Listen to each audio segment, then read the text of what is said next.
We do want to have an emphasis, again, on walkability, and that kind of involves us thinking of our cities in terms of kind of smaller units. Perhaps you want to call these neighborhoods or villages or districts, whatever the designation is. I think what I wanted you to do is kind of get a sense of, what are the extents of a walkable environment. I think the sentiment that's probably shared amongst many of you is that perhaps something at the scale of the entirety of downtown is perhaps a little bit too big to be thought of as kind of an area that can be walked comfortably. And that's maybe one reason that we did split up the sites into 3 different groups or 3 different zones. And that's definitely kind of the thinking that the city has behind, again, thinking of downtown in terms of a number of small districts. So if you check out the city website, you'll notice that they have designations for various areas. We have, for example, South Park as being one district in downtown, the Fashion District as being another. Closer to the river, we have the Arts District. So it's always kind of an interesting exercise in trying to get a sense of what makes for a district. Is it something that has to do with maybe the period in which the area was developed, right? Downtown started growing around Main Street or Broadway in the early 1900s. So perhaps that should be kind of a district. The area around the Disney Concert Hall and the office towers, known as Bunker Hill, again started seeing development in the post-war years, perhaps in the 50s, maybe late 50s, and then starting in the early 60s and 70s and 80s. So perhaps that should be the district. Now, of course, in addition to this idea of when an area was developed, you do have kind of current uses of a particular area that might imply, a way to kind of think about districts, and that perhaps is the idea behind something like the Fashion District. So that's not, kind of speaking to sort of when the area was developed. You do find kind of buildings from various eras and various epochs. But it has to do with its current use, right? As an area where you do have kind of small manufacturers, garment industry, perhaps some of the talent opening up, kind of workshops and offices in the area. So again, a different approach predicated on use and not on the age of the buildings. So again, keep thinking of these ideas, as we progress, definitely through the course and through the program,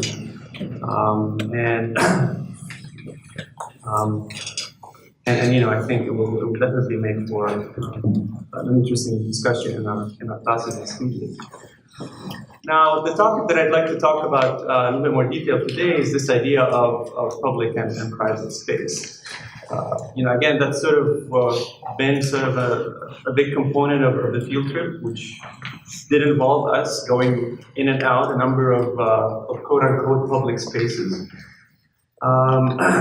And perhaps building on our observations, we can maybe try to enrich that discussion a little bit.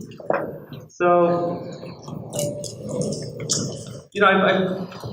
I sort of, in preparation for this talk, maybe, gave it a couple of minutes thought at first before starting to delve into it a bit more detail, and I kind of asked myself this simple question: if I were to define this idea of a public space, I mean, what, or the public realm in this regard, what would it be?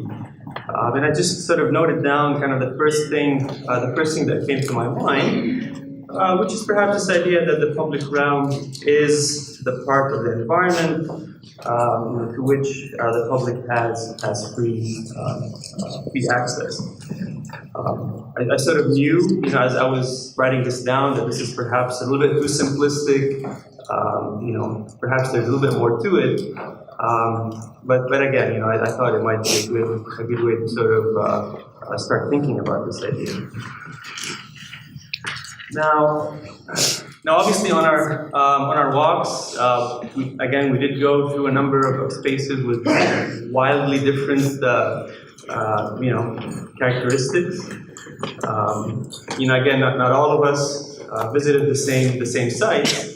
But at least the group that were walking with me did visit these two sites that I have on this slide. The one on the left is the atrium of the Los Angeles Central Public Library, and the space on the right are the 5th Street steps that take you down from near Hope Street by the end of Grand Avenue, all the way down to actually where the library is on your left. So, I think it's interesting to think of the sort of contrast, if you will, between these two types of spaces. On the one hand, you have the public library, which is enclosed, but is public, right? In the sense that anybody can go in and out, and it's actually owned and operated by the city. And on the other hand, you have something like the 50 steps, which is open, again, to the elements, not enclosed. But interestingly enough, at least in terms of its ownership, is private. So, again, owned and managed by the owners of the office buildings adjacent to it. So at least in the contrast between these two types of spaces, you can start to complicate this idea of a public space. Perhaps maybe it's not a matter of enclosure. Perhaps issues of ownership are a little bit more complicated than what we sort of assume they are on the owner. A little bit further east, at the beginning of our walk, you might have passed along these two spaces. The first is the Civic Mall, where we have this kind of really interesting sculptural art installation known as the Triforium, and a little bit. If you keep on walking further west on Grand Avenue, you have California Plaza, which sort of is a sunken plaza that has quite a nice water feature, quite a good amount of seating around a number of cafes and restaurants and so on. Again, if you maybe want to think a little bit about the distinction between these two spaces, they do offer us kind of another layer to the story. So, the Civic Mall, again, a public space, publicly owned, but perhaps not the most inviting type of public space. So, you do have this hardscape surface, a little bit of greenery here and there, a few benches that nobody seems to find quite inviting at any time of the day, and just overpowering, if you will, kind of sculptural piece right there. So perhaps some good intentions there, but a space that is not used, as much as it could have been, whether designed differently.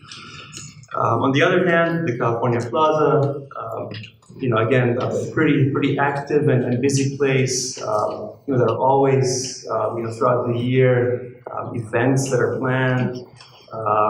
Again, the seating is quite extensive. A lot of it is movable. There's sort of like an amphitheater type effect, if you will, to the space, and the way that the seats sort of step up from the water feature. There's sort of like a stage area where we can sort of hold performances and so on. So again, perhaps an example that sort of came into being maybe 20, 25 years after the public space in the Civic Mall, but a lot more thought going into kind of how to design a public space that is, that is attractive and conducive to socialization and maybe a little bit more interesting. The caveat, obviously, in this particular case again, is that, again, if you look at questions of ownership, it just turns out to be that perhaps counterintuitively, the California Plaza is a privately owned space, whereas the Civic Mall is kind of a more publicly owned space. But, again, California Plaza perhaps being the more successful and more inviting public space in that manner, if you want to sort of think loosely about this idea of what this idea of public means. So this is sort of the lay of the land in downtown today. A lot of different spaces, a lot of some successful, some not. I thought maybe perhaps what we can do before outlining some issues in the debate that we need to think of to get a kind of a clearer definition, if you will, of what public and private means, is perhaps take kind of a short, quick tour through history and sort of get a sense of some of the more popular models, if you will, of designing for public space that have been replicated across the country. So what are some of the historical precedents? Maybe perhaps how have some been successful or more successful than others?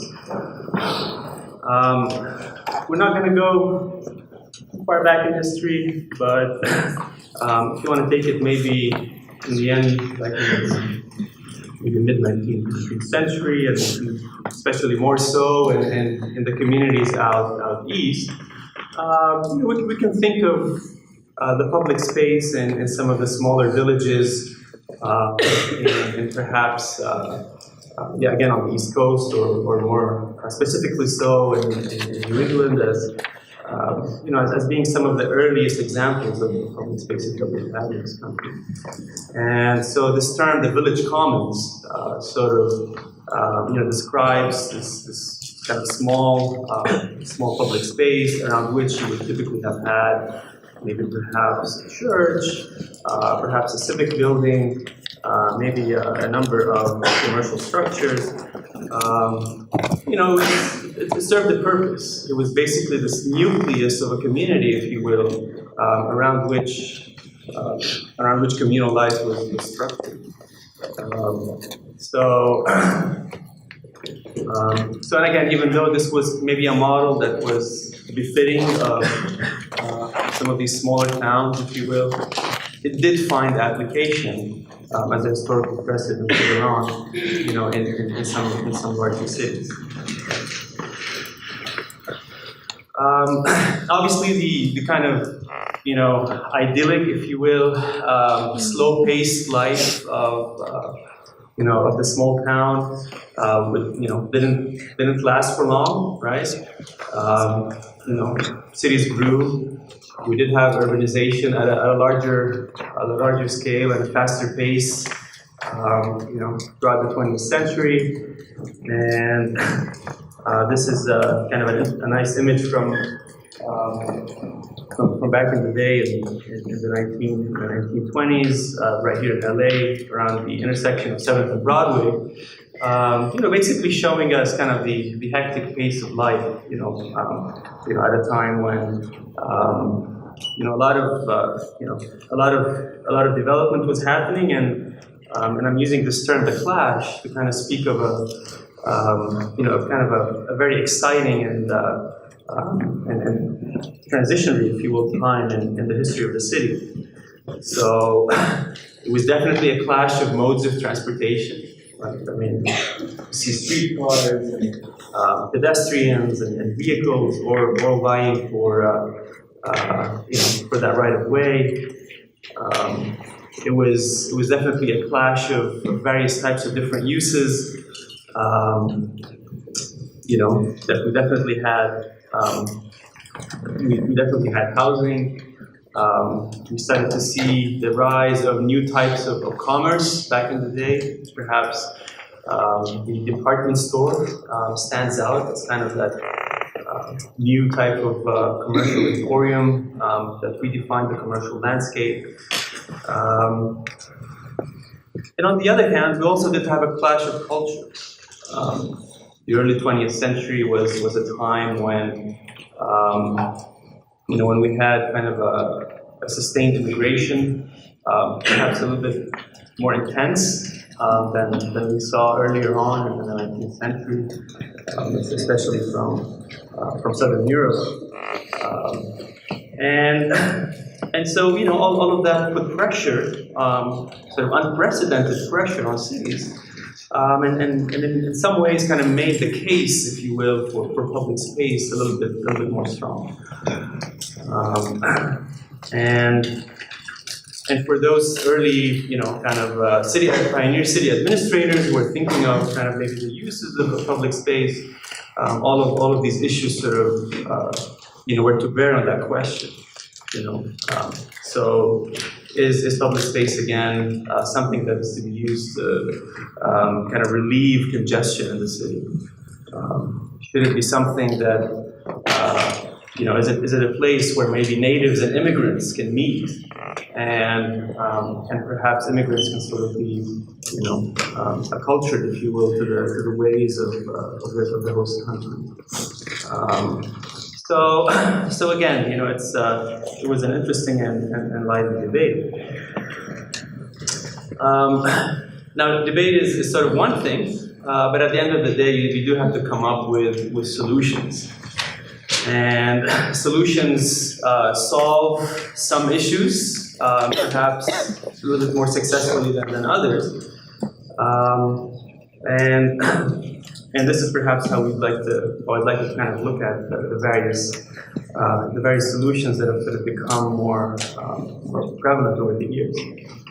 So again, taking this a little bit early on, and again at the turn of the century, one kind of exciting idea back in the day was to create, that large park. So here I'm talking about something like perhaps, Central Park in New York City, right? Or maybe out here in LA, something like Griffith Park. So this was kind of that large green park, perhaps at the outskirts of the city, right? Where land was cheaper, and I guess the finances required to kind of put this together would be enough. And so, on one hand, it was kind of a question of finances, but it was also a question of, well, what is it that we would like to see this park really do?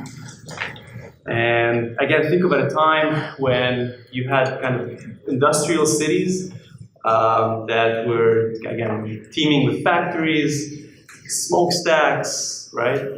Pollution, all of the ills, if you will, of the industrial city, basically necessitating perhaps kind of this idea of the park as the refuge, if you will, from the ills of the industrial city.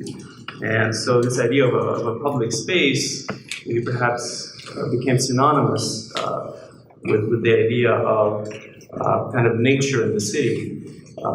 So you take a streetcar, or perhaps later on the bus, on a 10 to 15 minute ride out of town.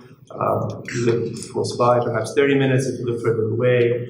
And there you go for that Saturday or Sunday. You'd be in an environment that's perhaps a little bit more healthy, a little bit less hectic, if you will, than what you experience in your day-to-day. So, and I deliberately kind of chose this older image rather than maybe perhaps a newer image of something like Central Park, just to perhaps give you a sense of the types of uses people had for these, for these open spaces. So, what is, I know the image is a little bit blurry, but what do you guys see in this image? Yes.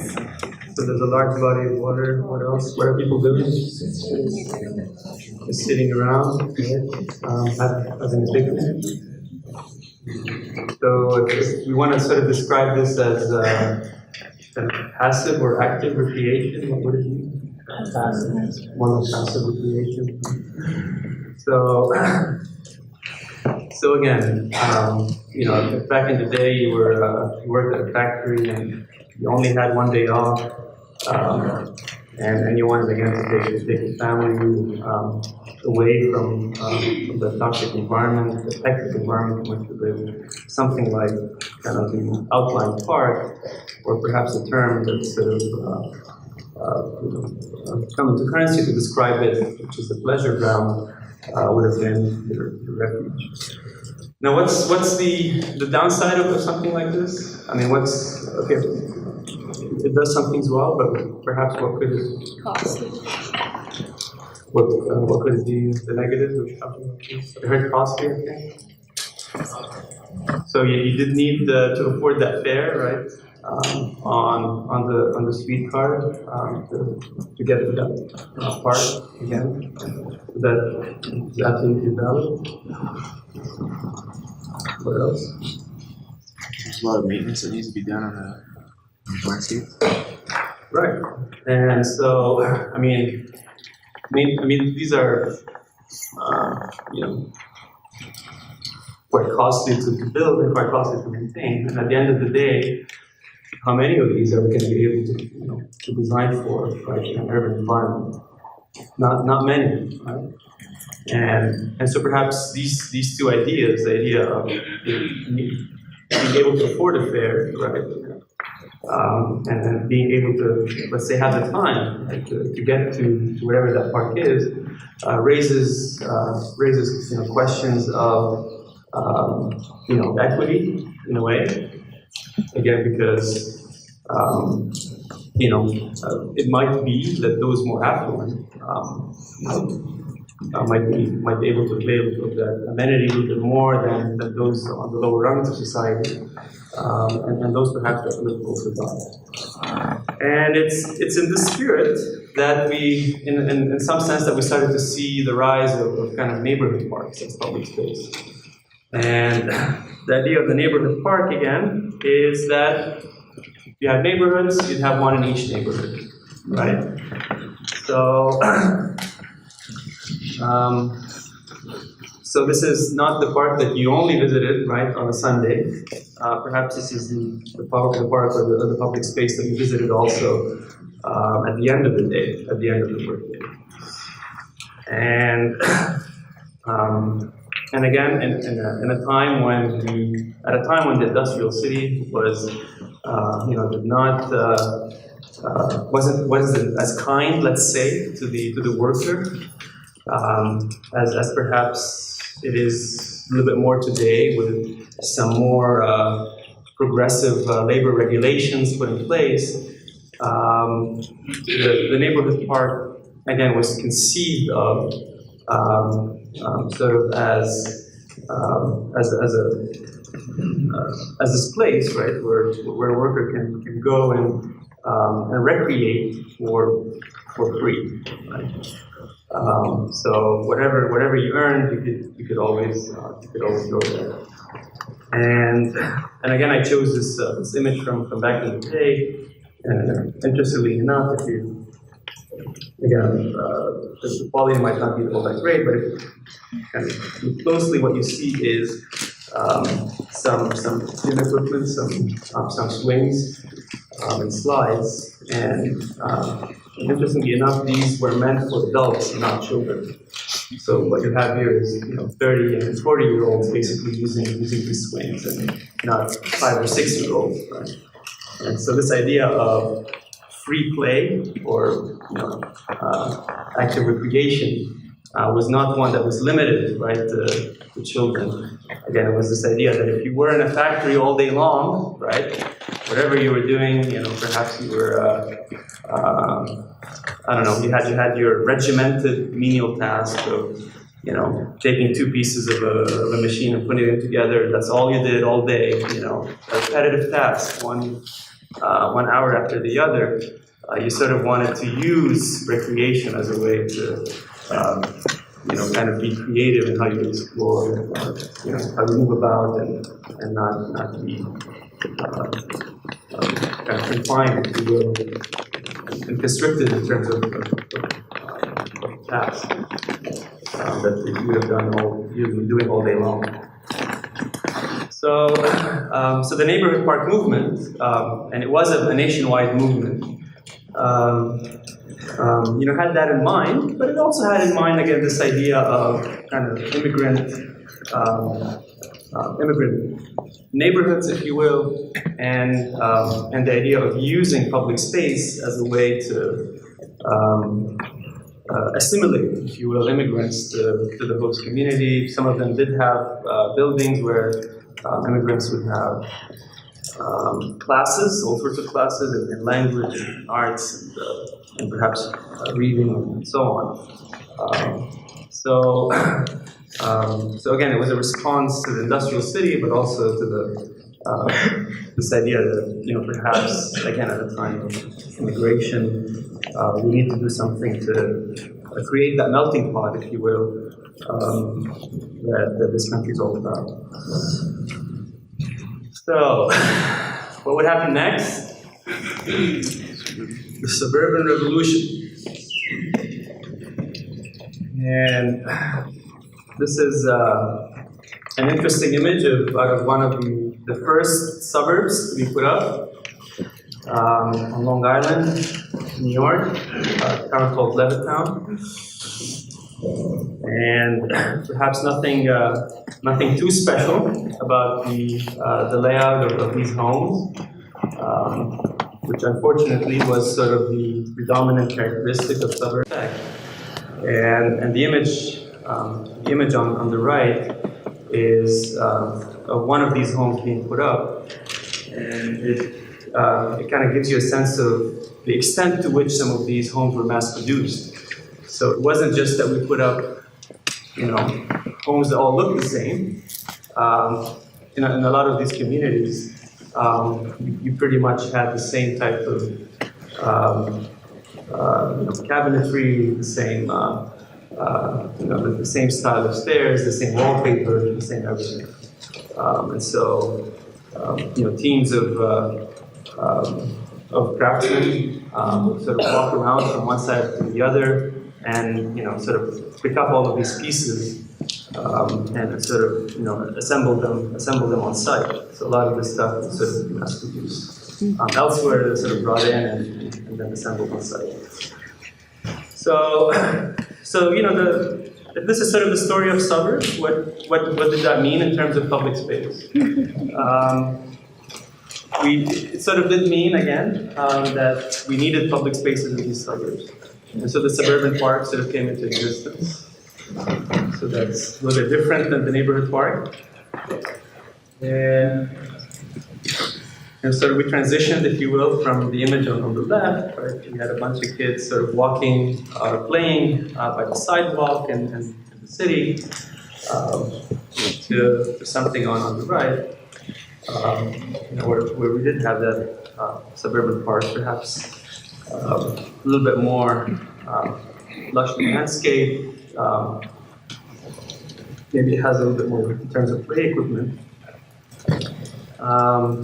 But given the densities, or the kind of densities, right, that you see in a suburban context, you know, perhaps, you know, setting aside maybe Saturday afternoons or Sundays, not as well used as maybe the neighborhood park that preceded it.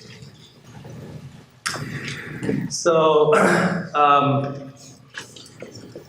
the one thing that I'd like you to keep in mind, right, about maybe one impact that suburbanization has had on public space is that we've sort of started seeing a disintegration, if you will, of the public space that we had, the public space of the street, of the neighborhood park, into a number of distinct and specialized public spaces. So now we had, instead of having that public square around which we'd have shops and within which we'd have, perhaps benches and water features, now we had something like, the suburban park just purely for play. And then on the other side of town, we had something like the mall. And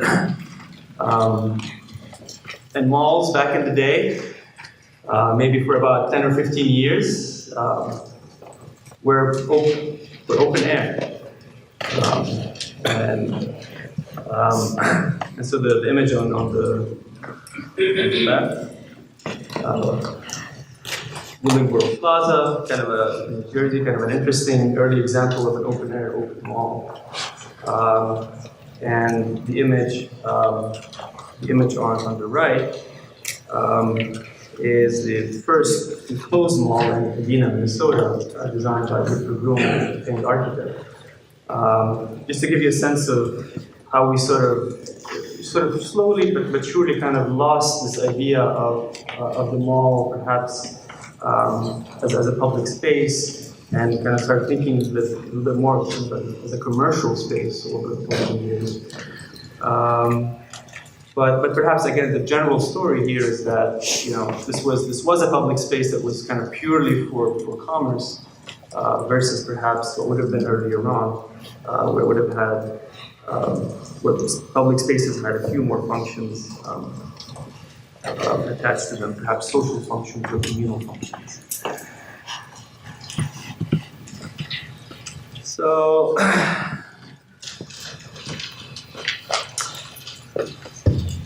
suburbs grew, and what suffered in response or to that? When the suburbs grew, what parts of the city suffered? Marketplace.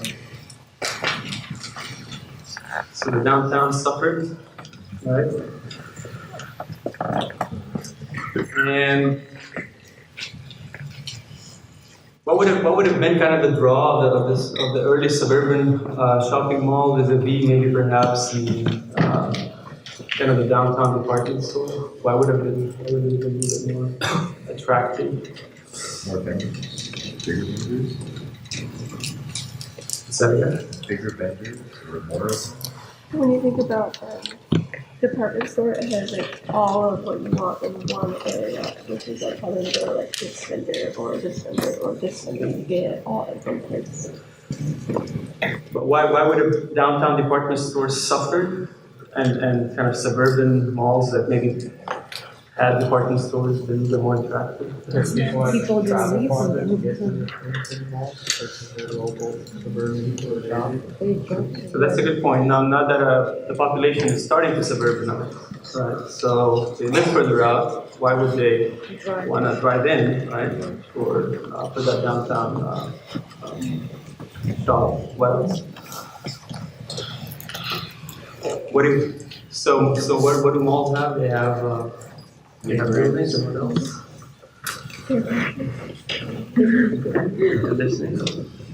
Okay, so it's a little bit more convenient, a little more comfortable. What else? How do you go there? How do you go to Drive. A lot of parking.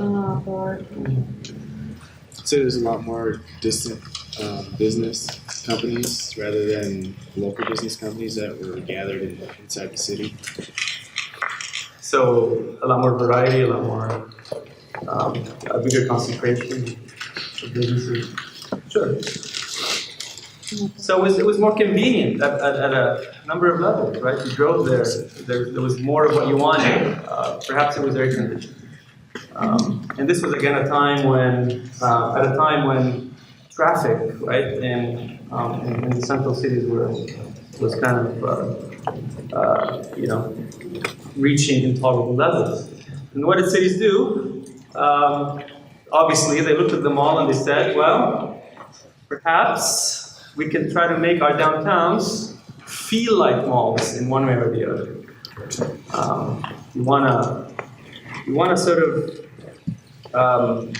replicate, if you will, that pedestrian confluence that you see in Willingboro Plaza. Kind of a pedestrian-only environment where people can walk and shop um, quite comfortably. And so we took the cars out of quite a good many streets in our downtowns, again, attempting to make them feel like small. It took hold. Not as much in California as in other states. We still do have a number of surviving pedestrian malls to this very day, not many. What's the most popular one here in LA, or perhaps the only one? Third Street Promenade down in Santa Monica. The Grove is a later project, so it is an open air mall, but it's. So here's how you want to think of the difference between Third Street and something like the Grove. Third Street is an actual city street. Okay, that with that. The Grove is a pedestrian environment, but it's all private property. It's not an actual city street. So, so we got Third Street out here. We've got. Any of you been to Riverside? We've got a nice pedestrian mall on Main Street in Riverside. Not as busy as Santa Monica by any stretch of the imagination, and it kind of tells you, at the end of the day, location. It kind of really matters where you place these things. Who's doing shopping on the Riverside? Many people. So we have one up in Stockton, but quite a few.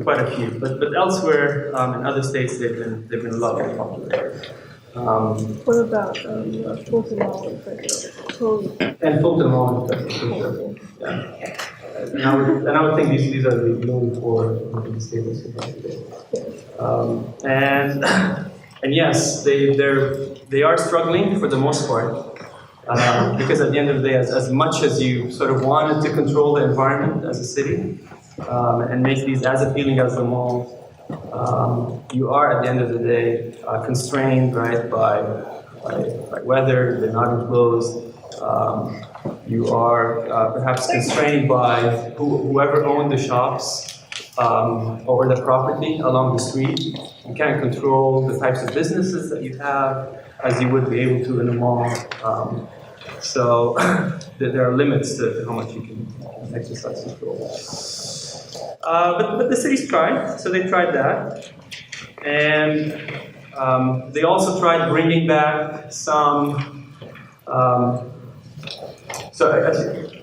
say that in the example perhaps of the pedestrian mall, it was kind of trying to bring back this idea of the public space or the public realm as a commercial space.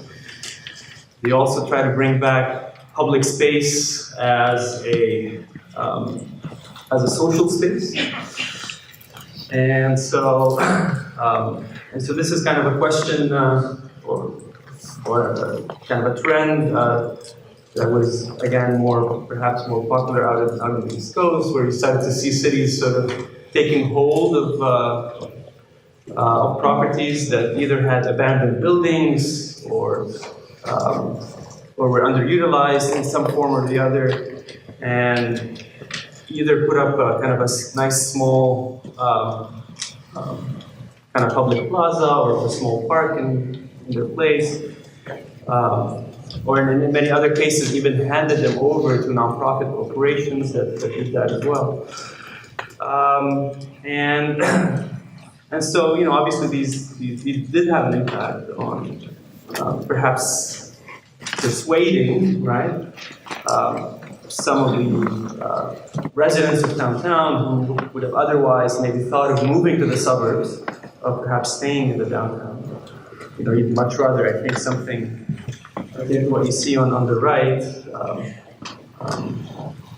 the famous Paley Park in New York City, than what you see on the left, which is perhaps what it looked like before the development. So kind of a rundown, underutilized lot.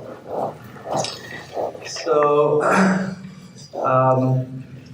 the impact I think for this type of open space was measurable for residents living perhaps a few blocks around it, but perhaps a little less so in terms of maybe kind of convincing, right, people to kind of come back, move back from the suburbs to the central city. And then something a little bit more had to be done. And what had to be done is maybe perhaps, and if we just maybe discussed that pedestrian malls weren't all that successful, maybe trying to bring back the mall itself from its suburban location back to downtown. And this is what cities try to do next. So we're not going to try to reinvent the mall, what it looks like, what it feels like. We're just going to bring it, as it is, and sort of drop it right in the middle of downtown. So an early project of a downtown type mall, Pasadena, Old Plaza Pasadena, out of Pasadena, developed in 81, now demolished. Just did just that.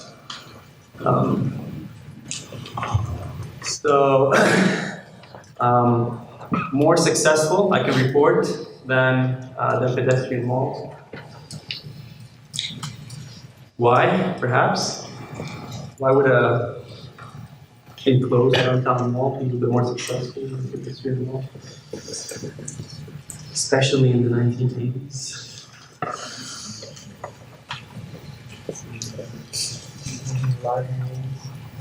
What was going on in the 80s? What's there? Okay, for those of you who've read something about this.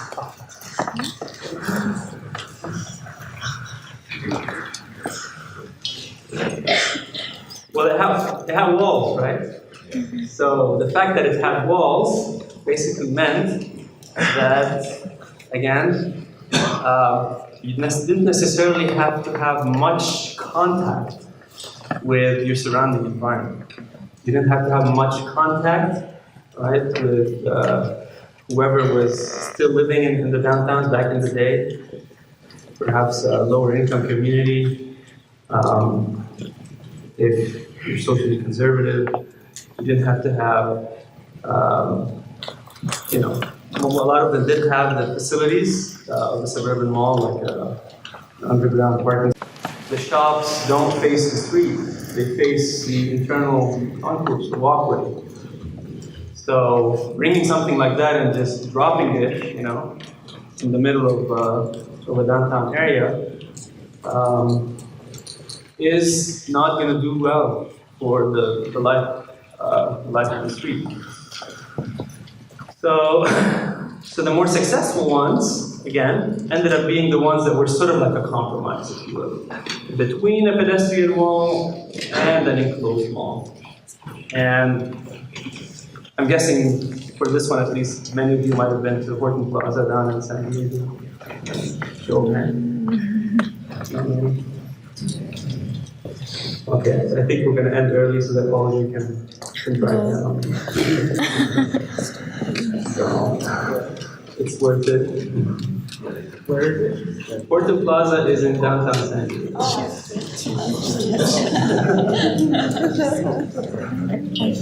Okay, then we'll hastily arrange for another field trip. And go there. Bring a stack of cash. Yes, everybody has to take Amtrak.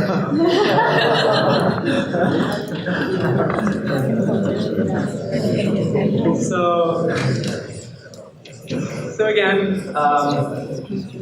if you go there, or if you want to explore virtually a little bit around the area, what you'll notice is that the pedestrian zone of that public space is not covered, right? So it kind of feels like a city street, although it's not.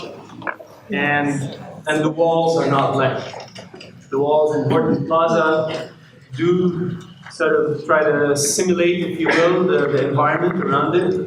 You do have windows, right? You do have a few shops here and there on the ground floor. So, and And again, the interesting thing about these two projects, Plaza Pasadena and Horton Plaza, is that they were, developed fairly, in the same time frame, one after the other. One demolished, completely failed, the other still going strong. For these particular reasons, is that again it's made for a more interesting and vibrant urban experience.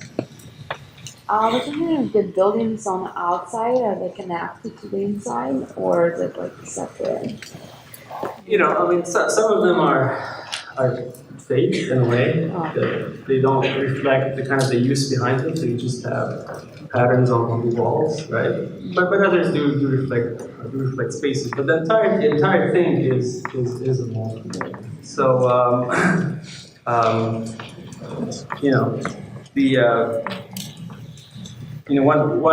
one of these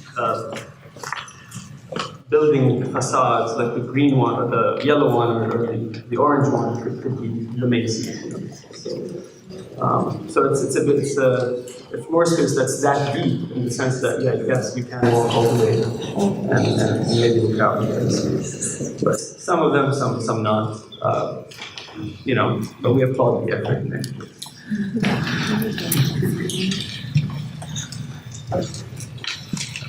Okay.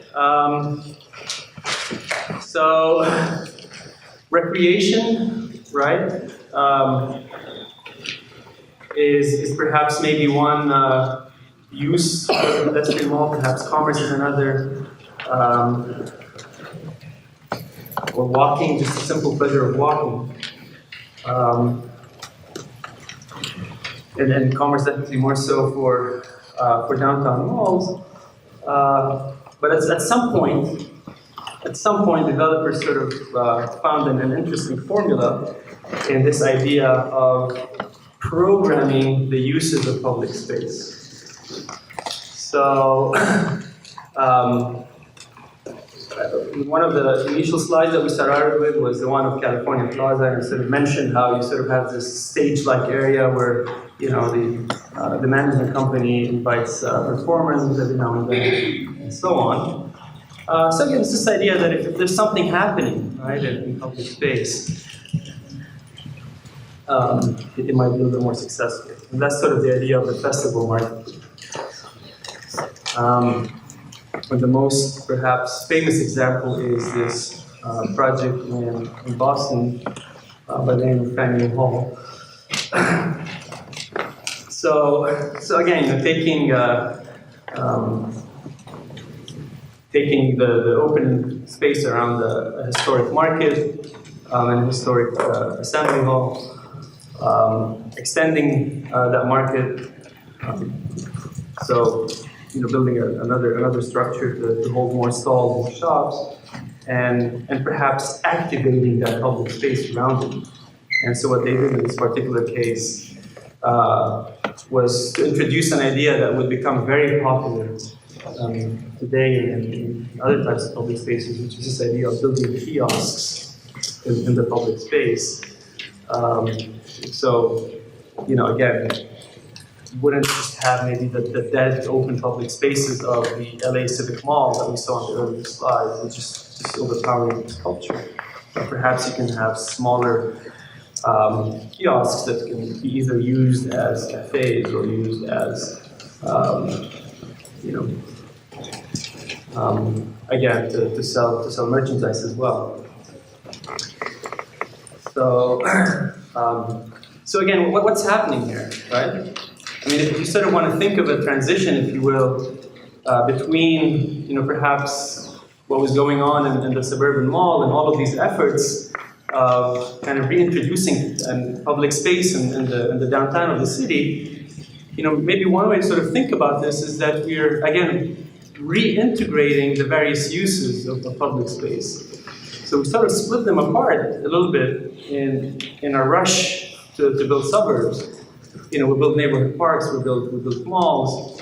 And what we're trying to do now, I think, and that's sort of the challenge moving forward, is how to bring all of these uses of public space back together. The social uses, the commercial uses, the recreational uses. And And perhaps in some of these examples I've shown so far, the commercial uses are a little bit more overpowering, and I think our job as designers, as environmental designers, is to always keep arguing for the fact that we need to put a little bit more emphasis on some of these other uses as well. I was just going to say the Embarcadero in San Francisco is a good example of like outdoor, indoor, and offices. Sure. And what of these different types of uses, which one do you think is served better? I think it's sort of all the spaces, kind of, office use, restaurants, cafes, organic farms. And I like that you mentioned office use, because at the end of the day, a successful and active public space is one that perhaps caters to different demographics at different times of the day. And maybe an office worker demographic could use it during the daytime. Perhaps if it is located in a downtown environment that does have a residential base, then perhaps that space can be used after hours by residents in the neighborhood. So it keeps there's something in it for everybody at different times of the day, perhaps in a way that maybe some of these suburban public spaces don't. And obviously, at the end of the day, we don't want to forget the streets. So, as much as we design for off-street public spaces, the street itself, you should thinking of it as a public space as well. Obviously, the space of the sidewalk is much more limited in size and what we can do with it than kind of a plaza or a downtown park. But again, we can, I think creatively and again, we all had or attempted to have lunch around the Grand Central Market. The lines were pretty insane.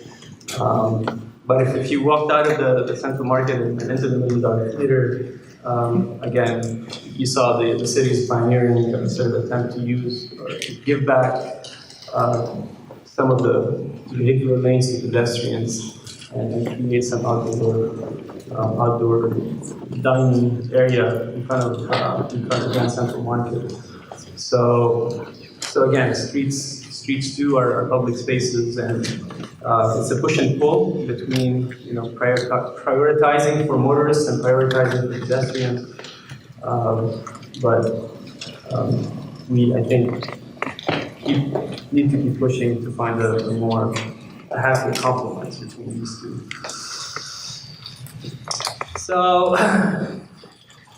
all of this, all of these attempts, right, have led to a number of debates as to where we need to go from here.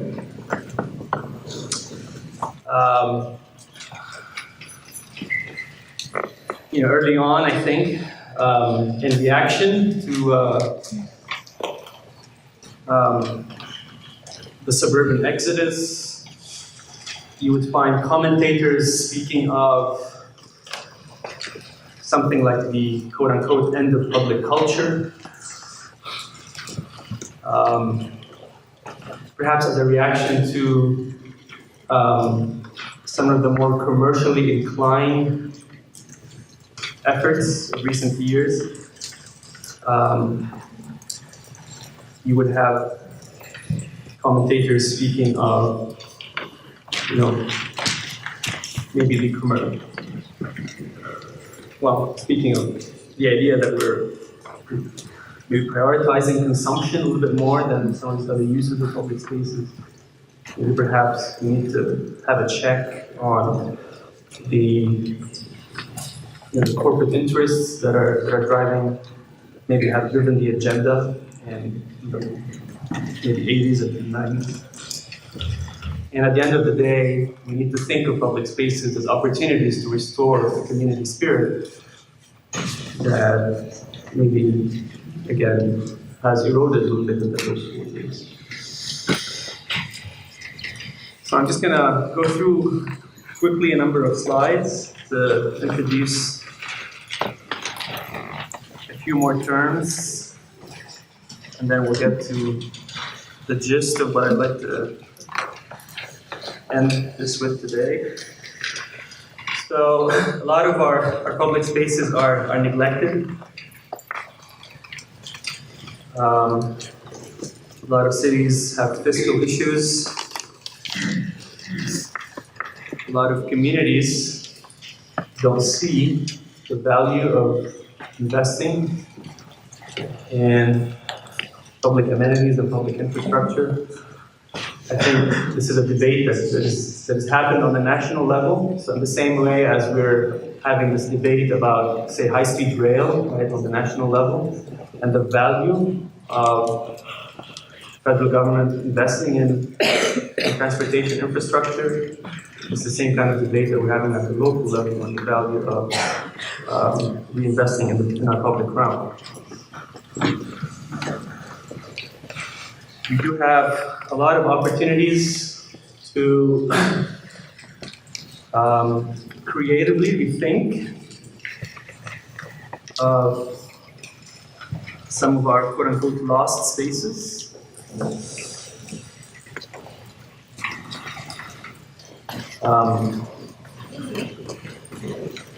This is a space under a freeway that, again, I guess artists in the community have sort of appropriated this column for mural of sorts. But again, our urban areas are bound with areas like these. Lost spaces or if you want to use fancier terms, interstitial spaces or spaces between one thing or the other, between one district or the other, or one use or the other, that maybe are a little bit less defined and can be thought of as opportunities for interesting public space. And this obviously requires that we as environmental designers